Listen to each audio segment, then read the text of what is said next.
friends, welcome to my kitchen. Happy first day of spring. That's what day it is for me here. I know it's a few days past that when you're watching this, but we made it, you guys. We made it through the winter. Spring is here. So excited for that. And asparagus to me just feels springy. It just feels it. So I am starting off this what's for dinner video with a really delicious meal that we had. I think this video is full of really good things, and I hope that you find some inspiration from some of these meals that we've had recently that I'm sharing with you today.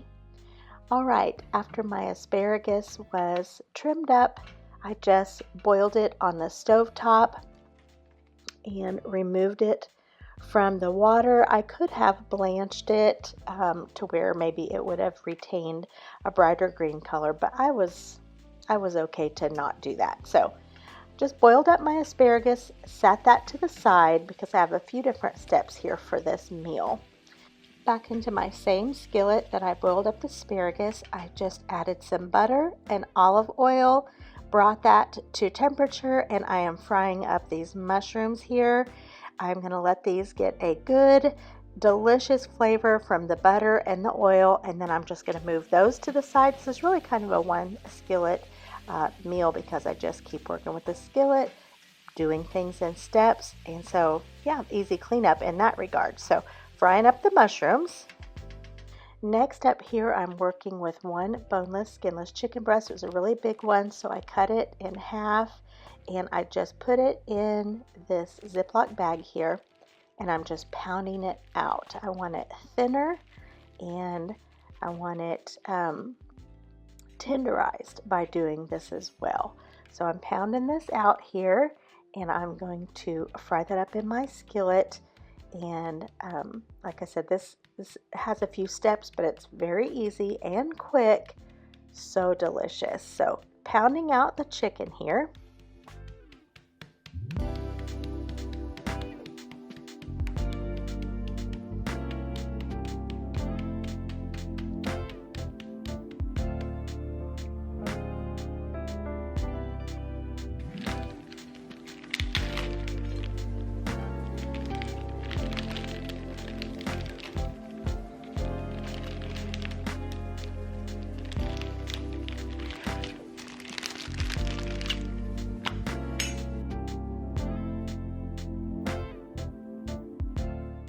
I'm going in with this packet of the Italian dressing and recipe mix here. It is such a great seasoning. It is so versatile. You can use it in all kind of ways, not just making salad dressing. So I am going to liberally season up this chicken, and I'm going to get this fried up in my pan. I'm just using some olive oil.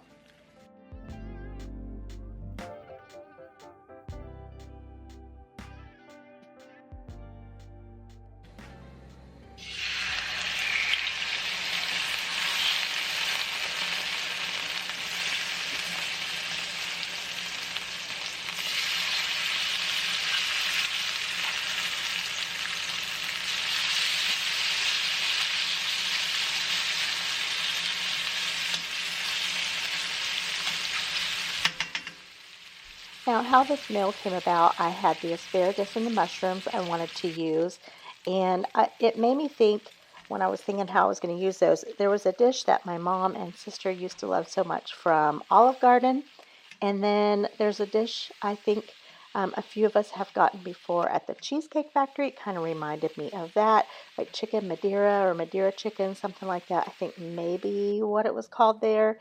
Anyway, that was kind of the inspiration for this. So yeah, this turned out really good. So into the skillet here, after the chicken has fried, I am going to get up all of those delicious bits on the bottom because there is so much flavor there. So we want to get all those up. I just put in a little bit of flour there, cook that around for a few minutes, and then I'm adding in 1 cup of chicken broth, continuing to let that get all those little bits up on the bottom. And so I'm making a pan sauce here.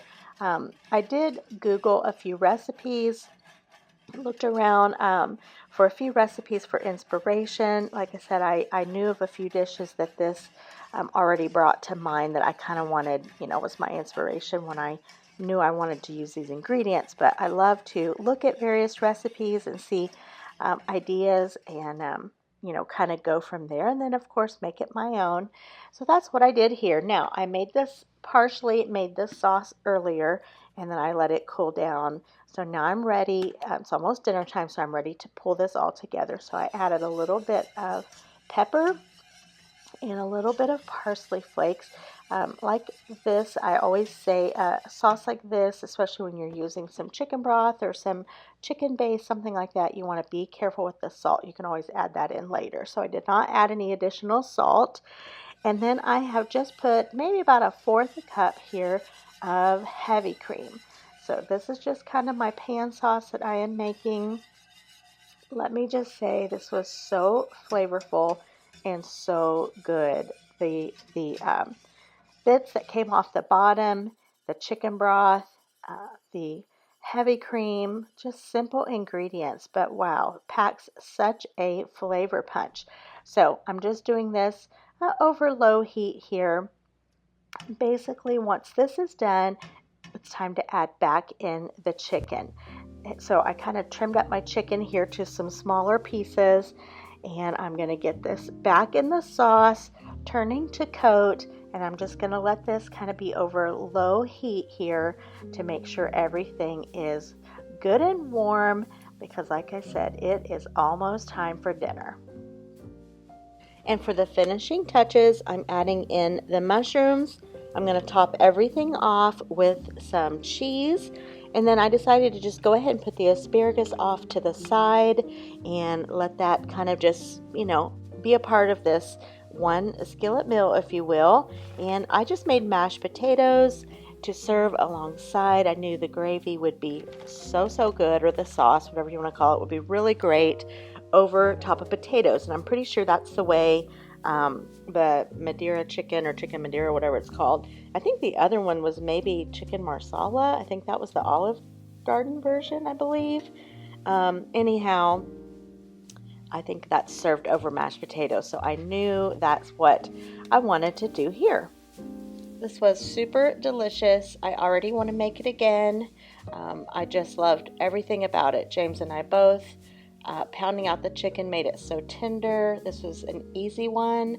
The flavors were very delicious, very flavorful. And then, just the asparagus with it. This was just a top-notch meal. We really like this one. You definitely want to give this one a try. Next up, for this meal, I was just wanting these cheddar smoked sausages again. I love these so much. You've heard me talk about them so many times. I also love this Kinder's barbecue sauce and the honey hot flavor. It is delicious. And this is maybe we've bought these before at Trader Joe's, the mac and cheese bites, but it's not something we normally have. So I pulled those from the freezer. And I knew this meal was just going to check all the boxes of things that I thought sounded so good. So I put my sausages in the skillet. I just did medallions this time. Got a good crisp on the sausage. And then I just went in with the barbecue sauce, covered all the pieces, and I just let this very gently simmer. And I made baked potatoes to go along with this as well. And the mac and cheese bites. And like I said, I was just hungry for this. The barbecue sausage is what I was wanting. And then the mac and cheese and baked potato paired with it so perfectly. This was a really delicious meal. And like I've said before, those sausages are great to keep on hand for a quick meal.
Tonight we are having breakfast for dinner, and I am making a really delicious baked ham and cheese omelet.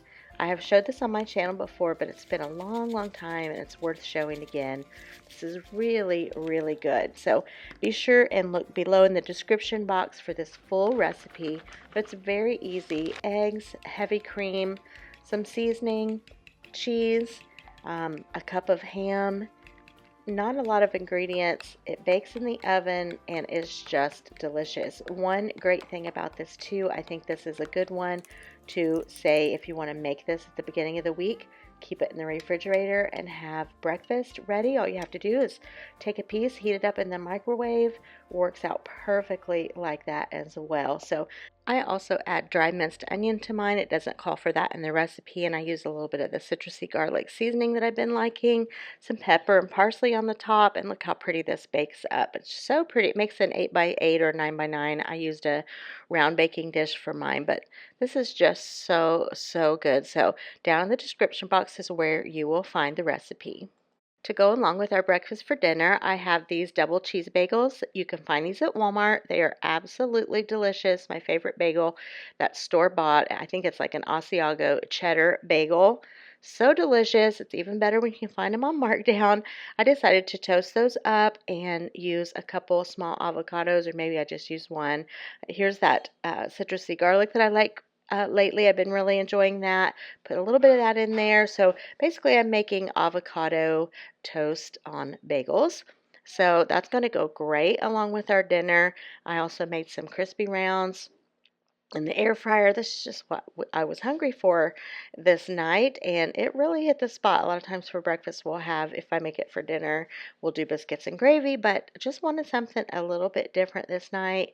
I split the bagel this way, that way we'd both have a top and bottom so you can get all that yummy cheese on the top part. Yeah, this was really good.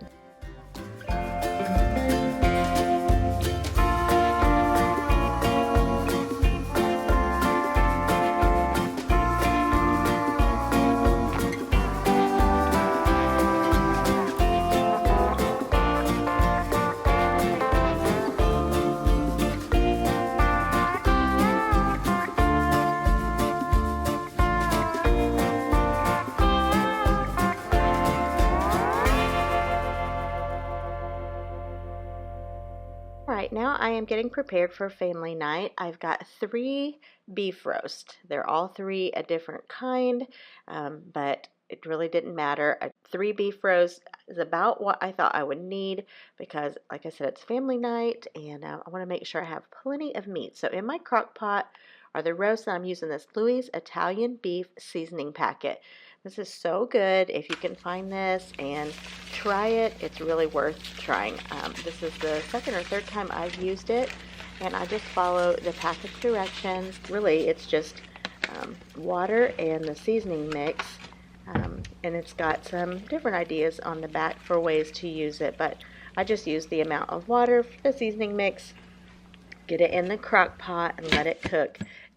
And here is the end result. Look at this thick, rich, gravy type broth that's in there. And of course the crock pot does such a great job with any beef roast, just falling apart tender, and that's what you want. What I'm going to do is get all of the fat and everything that I don't want taken off of these beef roasts, and then I'm going to shred this up and get it back into the crock pot.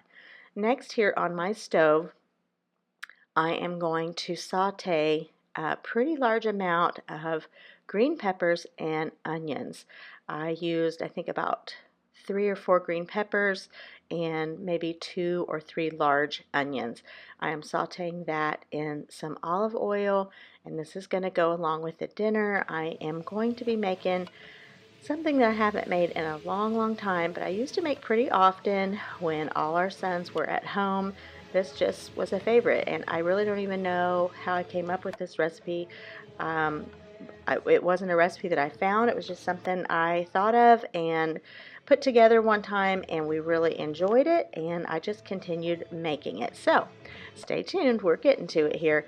First off here, we're going to get these onions and peppers just slow on the stove so they can saute and just get so flavorful here on the stovetop.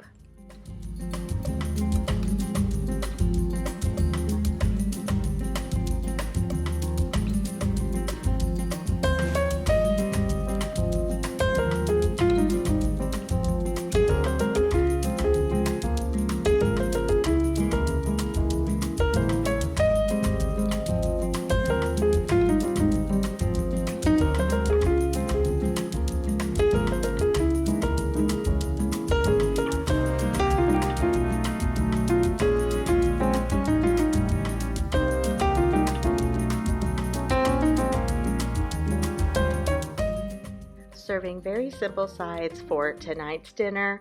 One of them is a pasta salad.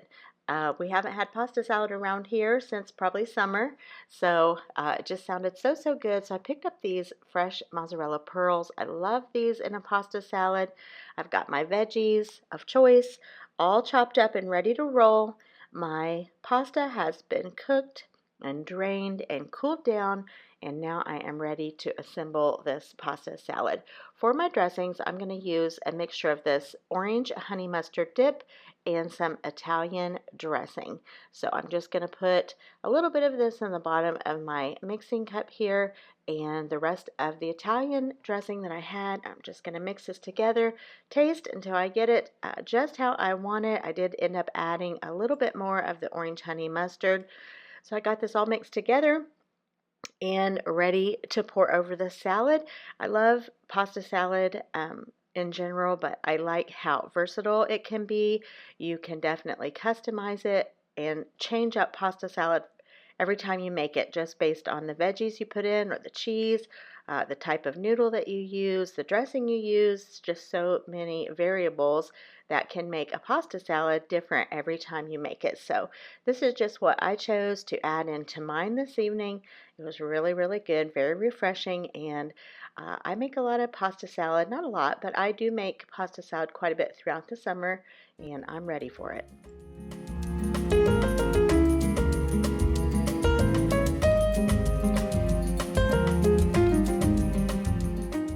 I also will be serving up 2 bags of these Arby's seasoned curly fries. I knew this would be perfect to go along with this meal, and then I had just a little bit of these potato wedges. We usually call them like JoJo potatoes. They're like deli style big potato wedges that have a great seasoning on them. I had just a little bit of those left in a bag and enough room that I could add those on to the end of this pan. The more the merrier. And then I used this little Frito-Lay cheddar cheese sauce to kind of go along with it. It's kind of like the Arby's curly fries with their cheese sauce. So that's kind of what we were going for. I just emptied this into a bowl and microwaved it to get it warm. And now we are starting on the main event here. So I am using these pita pockets, and they just had a few bags and they were all wheat, which is fine. I've had the wheat ones before. You just want to cut those all in half and get those ready. I'm going in with a couple different kinds of cheese. And so into the pita pocket will be your cheese and then your steak and pepper and onion mixture. So you saw earlier where I added the peppers and onions in on top of the steak for the last hour or so, and just kind of will reach in and get a fair amount of beef, onion, pepper, try to get a little bit of everything into these pita shells, and they are fragile, so you have to work with these pretty gently. You can see some of them will tear kind of as you're getting in there, but that's okay. That's what the cheese is for. Cheese kind of works as a glue to hold things together. You can use any kind of cheese you want. I just find that the slices stay in there better than maybe the shredded, but I've used various kinds in the past. So whatever suits you is what you can use, but basically you're just making, it's kind of like a Philly style Philly beef and cheese type of situation, only in a pita, which kind of changes it up a little bit. Basically, once you get these made, you just get them in the oven enough to melt the cheese, which already starts melting on its own. but you want the cheese to melt, and then the pitas get warm and maybe a little bit crispy on the edges. They start to, at least.